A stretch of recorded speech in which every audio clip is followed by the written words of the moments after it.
ఈ రోజుల్లో మనం ఖర్చు పెట్టకుండా వచ్చేది ఒక్క మాటేనండి. మాటే కదా! అనేస్తే పోయిందేముందిలే అనేస్తారు. ఆ మాట వల్ల బాధపడతారే అవతలోళ్ళు అనే ఆలోచన మాత్రం ఉండదండి కొంతమందికి. అవునా? మీరు కూడా ఇలాంటివి ఫేస్ చేస్తూ ఉంటారు కదా! సాయం చేసేటప్పుడు ఆ మనిషి అంత గొప్ప మనిషి ఉండనే ఉండరని పొగిడేసి అబ్బబ్బబ్బా వాళ్ళకి కిరీటం పెట్టేస్తామనుకోండి.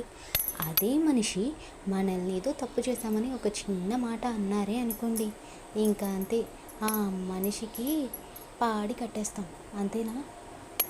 చేసిన సాయం మర్చిపోయి ఇక జీవితాంతం ఇదిగో నన్ను అన్నావు, అదిగో ఆ రోజు అన్నావు, ఇదిగో ఈ రోజు అన్నావు, ఆ మాట అన్నావు, ఆ మాట అన్నావు. నాకు తెలియకంటున్నాను.